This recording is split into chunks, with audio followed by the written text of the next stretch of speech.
આને કહેવાય પ્રજાના સાચા પ્રતિનિધિ. સિસ્ટમની પણ પોલ ખોલે છે ને સિસ્ટમને ધડધડાવી નાખે છે, અને એ પણ કોના માટે? જનતા માટે જ. અને જો આવા જ પ્રજાના પ્રતિનિધિઓ દરેક જગ્યાએ મળી જાય તો કદાચ આખી સિસ્ટમ ક્લીન થઈ જાય. એ નાનેથી મોટી દરેક જગ્યાએ આવા લોકોની જરૂરિયાત છે, રાજનીતિમાં પણ અને એની સાથે સાથે સરકારી નોકરીઓમાં પણ. ખબર નહીં આ ક્યારે સપનું પૂરું થશે. પણ આ બાજુ ભારતીય જનતા પાર્ટી વર્સિસ ભારતીય જનતા પાર્ટીનો વિવાદ ખેડામાં સામે આવ્યો છે, અને એનું કારણ બન્યું છે ભારતીય જનતા પાર્ટીનું જિલ્લા કાર્યાલય.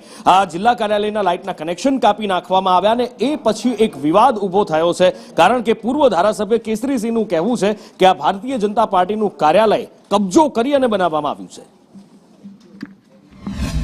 નદીવાળા રોડ ઉપર 15 વર્ષના ભાડા પટ્ટે મેં 2016 ની અંદર 5 ગુંઠા જગ્યા ભાડા પટ્ટે લીધી. 19,000 રૂપિયા જેટલું એનું લાઇટ બિલ બાકી પડ્યું. એ લાઇટ બિલ ના લીધે કનેક્શન કપાયું.